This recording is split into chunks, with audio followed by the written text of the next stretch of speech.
Ladies and gentlemen, welcome to VFG Movie Reviews with your host, Tim Williams. How's it going, guys? Welcome to VFG Movie Reviews, and this is my review for Dario Argento's Dark Glasses, a Shudder original, I think. Maybe, don't quote me on that. I dug this movie. I really do, because it's something different. It's Giallo horror. It's so different. I loved it. I loved reading the subtitles. It is in Italian. So, just a little backstory. We have Lina Pastorelli playing Diana, who plays a call girl who ends up getting a stalker and somebody to kill her. She takes a dark turn where the stalker makes her run into another car, killing the two people that are in the car, but you ended up leaving their son in the backseat unscathed, but mother and fatherless. And she, by the traumatic experience and the crash, is struck blind.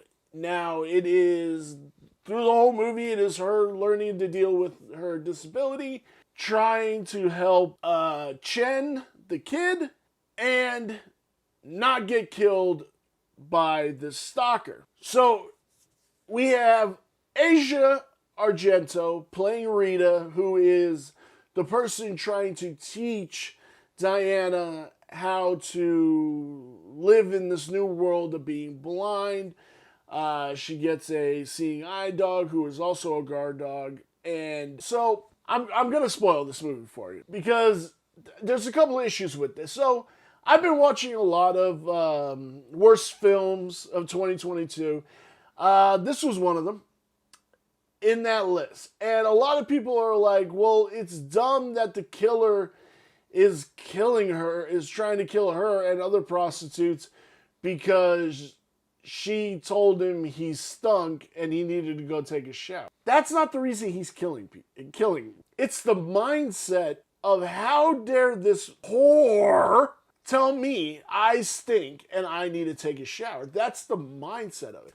That's why he kills people. He's like, how dare you? You're a prostitute. You're an escort. Like, that's the mindset behind it. And how much of just a fucking scumbag he is. And he chases her throughout the whole movie. There's some pretty good gory death scenes.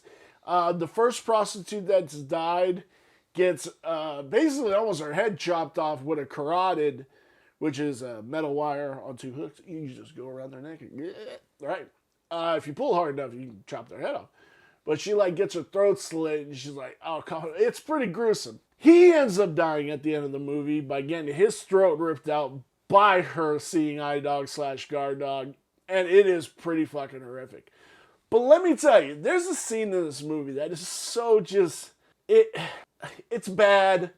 It's bad. I can't spin it. It's just bad. Super bad. Right? Just super bad. It's at the end of the movie. Asia Argento, she's got taken out in a car accident, and it's just Diana and Chen, and they're going through the woods. They ended up in this lake with all these snakes. They're getting bit by the snake. The snake's wrapping around her neck. It's so overblown and so bad. So bad. It's just a bad scene. I don't know why he would incorporate it in this movie. It is bad. It's really bad. But this is a cool movie. This is our Dario Argento. The symbolism with the eclipse and all that stuff, the darkness that is overcoming her, and it's just so brilliant. It really is. And I'm not defending the bad parts, but if you're going to say something's bad, have the reason to say something's bad. Now, I've explained my insight to it, and you can do you.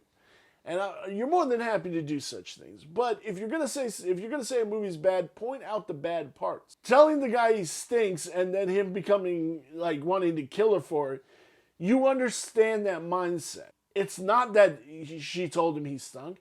It's that she's a damn prostitute and a damn call girl. And how dare he? Like, how dare she? How dare she say that to him? And that's what it is. That's ultimately what it is. That's the motivation.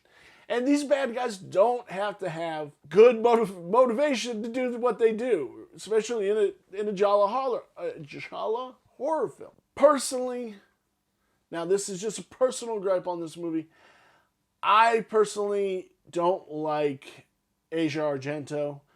I am a big fan of Anthony Bourdain, and now I'm gonna say, okay, everybody is an adult. You make your decisions, be it good, be it bad, but you should make sound decisions and not things that are gonna affect. So if you guys know the story, Anthony Bourdain cheated on his wife with Asia Argento, and pretty much he became obsessed with her. And then when they broke up, if I'm correct, shortly afterward, he committed suicide. Over of what just become what he did to his family, all this other stuff. And it's kind of like when your ex, when it's a bitter ex, you know, you're kind of like, and she comes over to a party and you didn't know she was coming over and you're like, this bitch, right? It's kind of like one of those things. I don't think I've actually ever seen her in anything. I don't know. I don't know. It's just my personal gripe. Don't take my hang up on somebody because of the reason. And again, I do state, you're a grown-ass person, you make your own decisions, you lie with those decisions, and what ultimately happens because of those decisions are your decisions, right? But overall, I dug this movie. Dig dug, baby. You remember that video game, right? No, I dug this movie. I really did. Where does this lie on my 5-star scale? The story is a 3. It is a very loose story. The cinematography is 3.5. It's beautiful, and to see Italy and all that stuff, it's nice. It's nice. The characters are super thin in this, but they don't really have to be. Again, they don't really have to be. The design, I love the costuming. I love the just everything, the way it's shot, the way things are presented, certain shots and stuff like that. You're really nice in this, so we give it a 3, which brings the total to a 3 even. But it gets that horror bump, baby, that half star, and we give it 3 points. Guys, let me know down below if you saw this movie. Did you dig it? Did you kick it to the curb? Let me know down below. Thank you guys so very much, and I will see you in our next video.